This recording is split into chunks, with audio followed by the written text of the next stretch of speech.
Halo men, gimana kabarnya hari ini? Sehat terus ya? Kali ini kita akan bahas lanjutan keseruan cerita di chapter sebelumnya. Pada chapter sebelumnya diceritakan, Gautama menolong Sumo karena dirinya sudah tidak bisa bernafas akibat luka yang dia terima.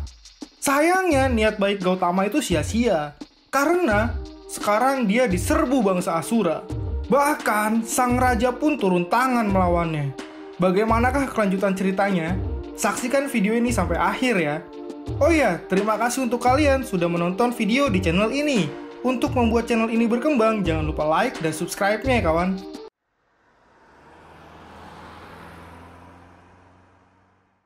Oke kawan, kita mulai perjalanan imajinasi cerita ini.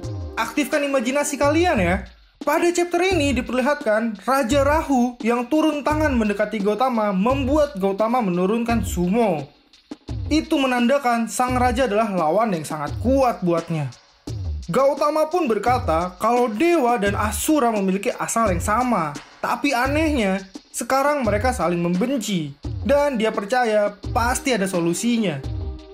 Harapan Gautama bertemu sang raja adalah membuat kesempatan perubahan atau setidaknya mereka bisa berteman.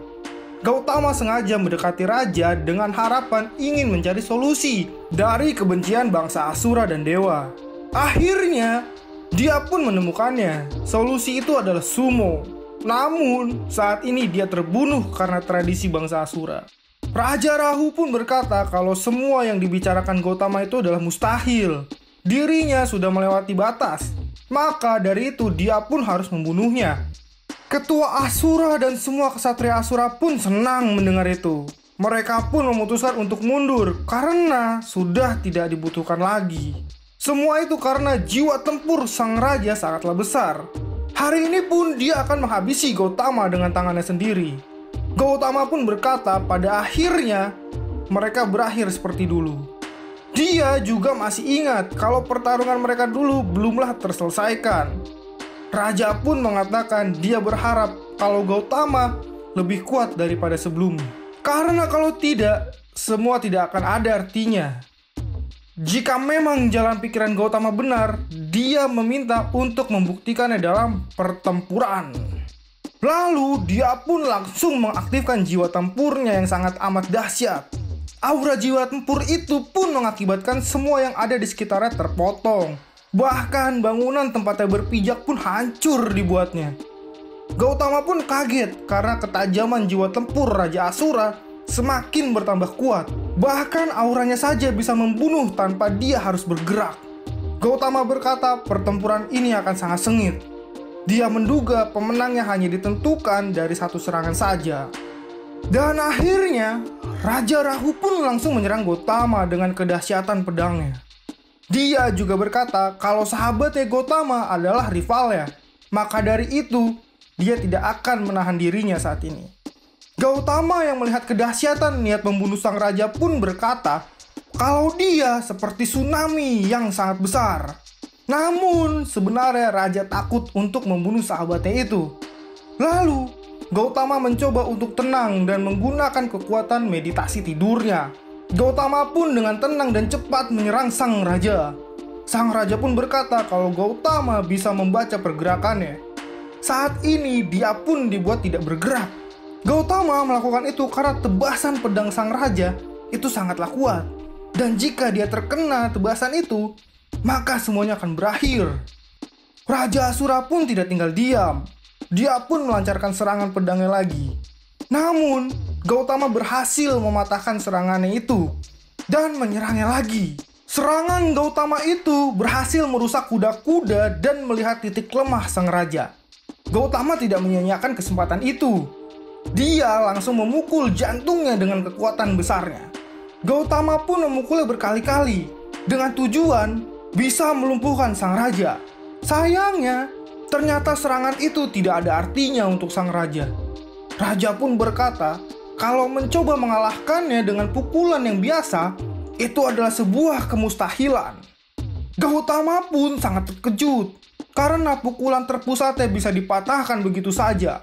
Itu semua karena sang raja berhasil menyebarkan energi terpusat Gautama ke seluruh tubuhnya dengan kekuatan aneh. Niat membunuh pedang iblisnya sudah menangkis serangan Gautama secara otomatis. Sang raja ternyata tidak memiliki titik lemah, dan saat ini dia harus siap menerima serangan balik yang telak dari Raja Rahu.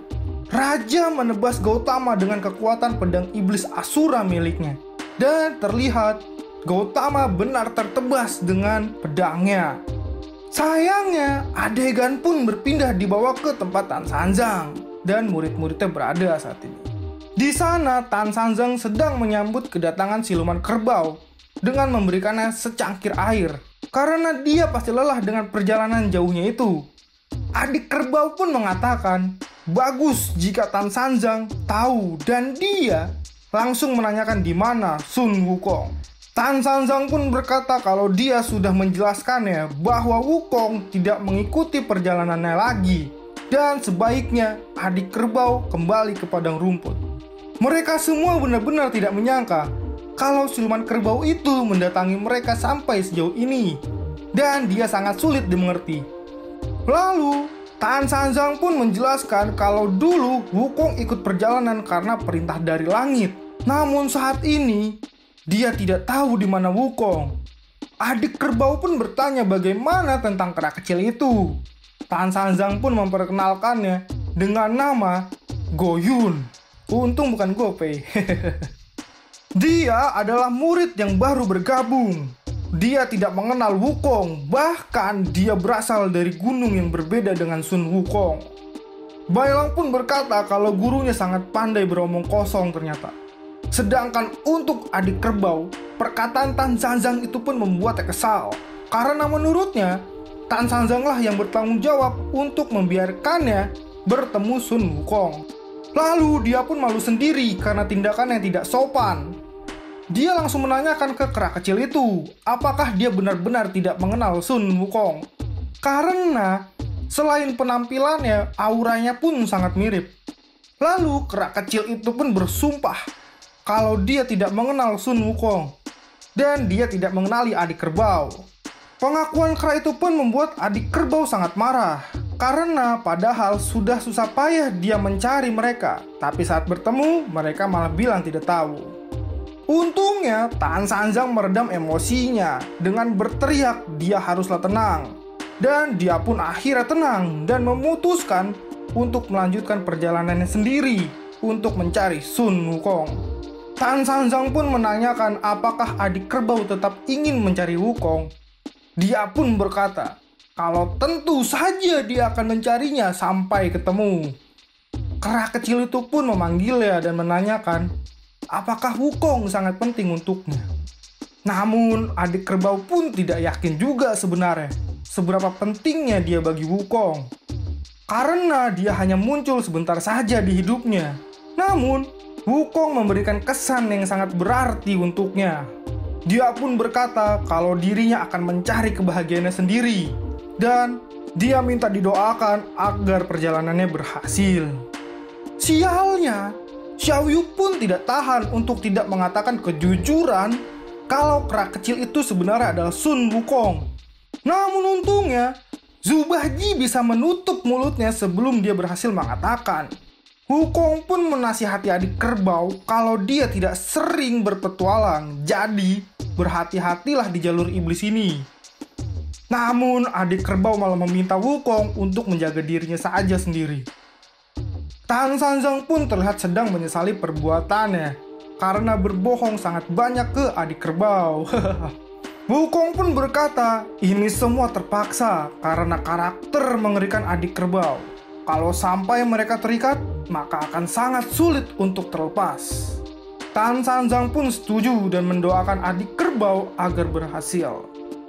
Adegan pun dibawa berpindah ke Taman Bunga Istana Langit saat ini. Di sana, Guan Yin dan pelayannya sedang mencatat spesies baru yang ada. Spesies itu adalah hasil penciptaan Raja Harta. Lalu pelayan itu pun berkata ke Guan Yin, dulu kerajaan langit memiliki 2 pelindung dan itu terasa sangat santai. Guan Yin pun mengatakan itu semua benar. Namun surgawi sudah membuat kesalahan dengan menuduh Gautama adalah pengkhianat. Pelayannya pun menanyakan lagi, apakah Gautama akan kembali? Namun Guanyin hanya terdiam dan tidak bisa menjawabnya. Sekarang cerita ini pun dibawa ke alam baka. Setelah kematian Raja Alam Baka, di sana terlihat para boneka penuntun arwah kebingungan. Dan tiba-tiba datanglah sesosok yang mengendari hewan bersayap. Sosok itu pun memerintahkan semua boneka itu untuk berkumpul. Para boneka itu pun heran karena dia bisa terbang bebas di udara yang penuh racun. Sosok itu pun mengatakan kalau tugas alam baka haruslah dilanjutkan.